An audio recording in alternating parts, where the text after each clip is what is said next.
Hi friends, welcome to miss Nasi voice of 2.0 channel. கடைசி பாட்டுல என்ன நடந்தது அப்படின்னா, வில்லி இருந்துட்டு சொல்றான், நீயும் விதானம் நெருக்கமா இருந்தா மட்டும்தான் வித்யா வெளியில வருவா, அப்பதான் அவன் உன்ன கொல்லுவா. நீங்க விலகி இருந்தா எப்படி நான் நினைச்சது நடக்கும், நீ எப்ப சாவ அப்படின்ற மாதிரி சொல்றா. இதை கேட்ட விதிக்கோ, நான் ஏன் சாகணும்னு நினைக்கிறீங்க, இதனால உங்களுக்கு என்ன கிடைக்க போகுது அப்படின்ற மாதிரி கேக்குறா. வெள்ளி இருந்துட்டு, நீ செத்தா மட்டும்தான் நான் ஆசைப்பட்டது கண்டிப்பா நடக்கும், உன்னோட சாவு எனக்கு ரொம்ப முக்கியம் அப்படின்ற மாதிரி சொல்றா.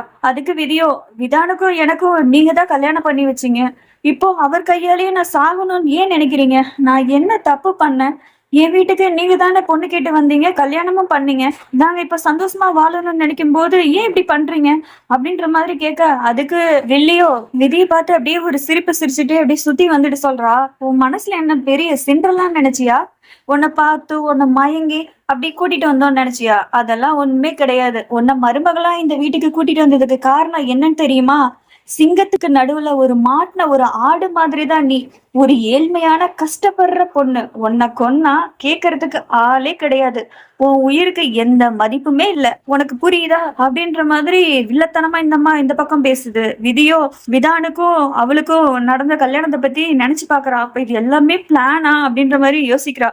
இந்த பக்கமும் அங்கிளோ, உன் மேல எந்த தப்புமே இல்லம்மா, எல்லா தப்பும் விதானோட அப்பா மேலதான், அதாவது என் தம்பி மேலதான், அவன் தான் விதான் பேர்ல எல்லா சொத்தையும் எழுதி வச்சிட்டான், ஒருவேளை விதானுக்கு ஏதாவது ஒண்ணு ஆச்சுன்னா கூட அந்த சொத்து எல்லாமே ட்ரஸ்டுக்கு போயிடும் எழுதி வச்சிட்டான். வெள்ளியோ, அவன் என் தொண்டையில மட்டும் முள்ள மாதிரி, அவனை துப்பவும் முடியல முழுங்கவும் முடியல, அந்த சமயத்துலதான் நான் உன்னை யூஸ் பண்ணிக்கிட்டேன். அங்கிள் கேக்குறாரு, இப்ப உனக்கு புரியுதா, நீ எதுக்கு எங்க வீட்டுக்கு மருமகளா வந்த அப்படின்னு, எங்களுக்காக தியாகம் பண்றதுக்கு உயிரை தியாகம் பண்ற அளவுக்கு நீ வந்திருக்க, அதான் நான் உன்னை கொல்ல போறமே, அதத்தான் சொன்னேன்.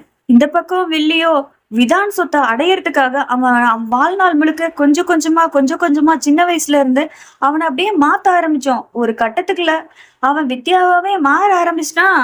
அந்த சமயத்துலதான் உனக்கும் அவனுக்கு கல்யாணமே நடந்தது. அந்த வித்யா அதான் உன்னை கொல்ற அளவுக்கு போயிட்டா பத்தியா, அவன் உன்னை கொன்றுவான், ஜெயிலுக்கு போயிடுவான், ஹாஸ்பிட்டல்ல மனநல ஹாஸ்பிட்டல்ல நாங்க சேர்த்துடலாம் அப்படின்னு நாங்க ஒரு பிளான போட்டோம், ஆனா நீயோ எல்லாத்தையும் கெடுத்துட்ட. விதியும் அப்படின்னு நினைச்சு பாக்குறா.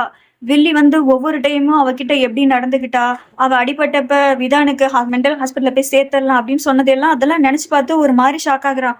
அப்போ ஒவ்வொரு டைமும் நான் விதான் கிட்ட உண்மை சொல்லலாம்னு போகும்போது நீங்க தானே தடுத்து நிறுத்துறீங்க, டாக்டர் கிட்ட கூட அதனால தானே நீங்க கூட்டிட்டு போகல, அப்ப நீங்க என் பேச்ச கேட்கவே இல்லைல்ல அப்படின்ற மாதிரி விதி சொல்ல, ஆமா நீயும் என் பேச்ச கேட்கல, அதனாலதான் நானும் கேட்கல, நீ பண்றது நீ பேசுறது எதுவுமே என்னால பொறுத்துக்கவே முடியாது, போதும் இதோட நிறுத்திடு, நான் உன்னை வெறும் வேலைக்காரி மாதிரிதான் வச்சிருந்தேன், ஆனா நீ என் திட்டத்தை எல்லாம் கெடுத்துற, இப்ப கூட ஒண்ணும் பிரச்சனை இல்லை, நாங்க அந்த எல்லாத்தையும் நாங்க சரி பண்ணிடுவோம் அப்படின்ற மாதிரி சொல்றா.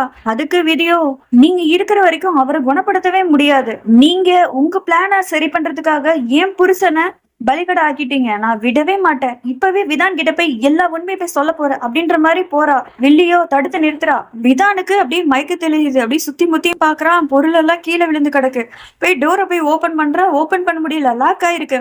உடனே ஹோட்டல் மேனேஜருக்கு போன் பண்ணி, ஏன் டோரெல்லாம் லாக் பண்ணிருக்கீங்க, சீக்கிரம் ஓபன் பண்ணி விடுங்க அப்படின்னு சொல்றான். அதுக்கு அவனும், நாங்க க்ளோஸ் பண்ணவே இல்லை சார் அப்படின்ற மாதிரி சொல்ல, சரி சரி சீக்கிரம் வாங்க அப்படின்ற மாதிரி சொல்றான். அதுக்கப்புறம் சுத்தி இருக்க அந்த பொருள் எல்லாம் பார்த்துட்டு, இது எப்படி இதெல்லாம் நடந்தது, விதிக்கு என்ன ஆச்சு, ஒருவேளை விதியை யாராவது கடத்திட்டு போயிட்டாங்களோ அப்படின்ற மாதிரி இவன் லூசுத்தனமா யோசிக்கிறான். இந்த சைடு வில்லையோ, நீ போய் சொல்ல போறியா, போய் சொல்லு, ஒன்னும் பிரச்சனை இல்ல, இந்த வீடியோ போய் பார்த்துட்டு போய் சொல்லு அப்படின்னு சொல்லிட்டு அவ கையில இருந்த ஒரு வீடியோவை போட்டு காமிக்கிறா. அதை பார்த்த விதிக்கோ ஷாக்கு, இந்த வீடியோ எப்படி உங்க கையில கிடைச்சது, இது ஏன் போன்ல இருந்தது, எப்படி உங்க போனுக்கு வந்துச்சு அப்படின்ற மாதிரி கேக்குறா. அதுக்கு வில்லியோ, நான் உனக்கு எல்லாத்தையும் சொல்றேன், உனக்கு ஞாபகம் இருக்கா, கிச்சன்ல நீ வேலை பார்த்துட்டு இருக்கும் போது நான் உன்னை பூஜைக்கு போய் ரெடி பண்ண சொன்னேன்ல, அப்பதான் உன்னை அமுச்சு விட்டுட்டு உன் போன்ல இருந்த எல்லா வீடியோவையும் என் போனுக்கு மாத்திட்டேன், உன் போன்ல இருந்த வீடியோவும் நான் டெலீட் பண்ணிட்டேன், இப்போ உன் போன்ல வீடியோவே இல்லை, எல்லாம் என் போன்ல மட்டும்தான் இருக்கு, நான் இப்போ உன்னை கொண்டுட்டு அந்த வீடியோவை போலீஸ் கிட்ட காமிச்சு அப்படின்னா போலீஸ் அவனை ஜெயிலுக்கு கூட்டிட்டு போயிருவாங்க, இந்த ஒரு ஆதாரத்தை வச்சு அவன் உன்னை எப்படி டார்ச்சர் பண்ணா, எப்படி உன்னை கொஞ்சம் கொஞ்சமா சித்திரவதை பண்ணா அப்படின்னு சொல்லிட்டு எல்லாத்துக்கிட்டே அப்படியே நான் சொல்ல ஆரம்பிப்பேன். அவன் கதையும் முடிஞ்சது. அங்கிள் கிட்ட போய் கொஞ்சம் கொஞ்சமா பேசி பிரெயின் வாஷ் பண்ணலாமே அப்படின்னு நினைச்சிட்டு போய் பேசுறா. அங்கிள் கிட்ட போய், நீங்க விதானோட உண்மையான மாமா தானே, அவன் உங்களோட ரத்தம் தானே, சொந்தம் தானே, நீங்க இந்த மாதிரி பண்ணலாமா அப்படின்ற மாதிரி கேட்க, அதுக்கு அங்கிளோ, என்ன அவன் என்னோட சொந்தமா கிடையாது, இதோ இங்க சரோஜா நிக்கிற பாரு, அவ தான் என்னோட சொந்தம் அப்படின்னு சொல்லிட்டு அப்படியே பிடிக்கிறா. அதை பார்த்து விதிக்கோ என்ன கன்றாவிடா இது அப்படின்ற மாதிரி யோசிக்கிறா. நரம்புக்கு நடுவுல ஓடுறது ரத்தம் கிடையாது, விதான் அப்பா. அதான் என் தம்பி. அவன வாழ்க்கைய பத்தியே நான் கவலைப்படல. அவனையே நான் கொன்னுட்டேன். என் தம்பியோட வாழ்க்கையிலேயே சரோஜாவை கொண்டு வந்ததே நான் மட்டும்தான். ஏன் சொத்தை மட்டும் இல்லாம அவனோட சொத்தையும் சேர்த்து அனுபவிக்கணும்னு நினைச்சுதான் நான் இந்த முடிவை எடுத்தேன். அவனை கொன்னேன். இது ஒண்ணும் எனக்கு புதுசு கிடையாது.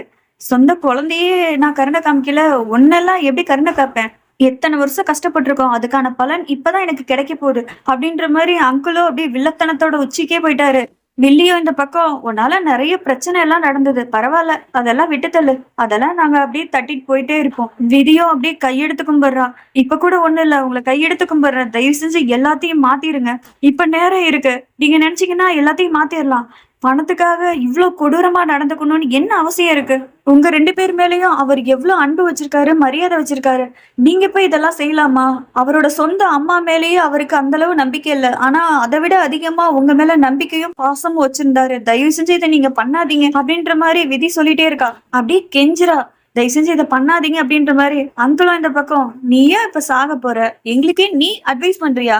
நீ சொன்னா நாங்கெல்லாம் கேட்டுருவோமா? நீ இப்ப சாக போற, விதான் மேல எவ்வளவு பாசம், விதான போய் காப்பாத்தணும்னு நினைக்கிற பத்தியா?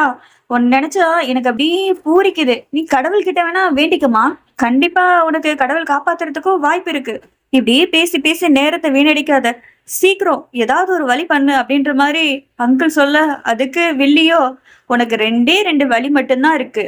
ஒண்ணு இந்த சைடு குதிச்சு நீயா குதிச்சிரு, அப்படி இல்லைன்னா நானே உன்னை தள்ளி விட்டுருவேன் அப்படின்ற மாதிரி பேசிட்டு இருக்கா. இந்த சைடு விதானோ, விதி எங்க போன நீ, என்ன ஆச்சு உனக்கு, எனக்கு ஒண்ணுமே புரியலையே அப்படின்ற மாதிரி ரோடு ஃபுல்லா சுத்தி முத்தியும் தேடுறான்.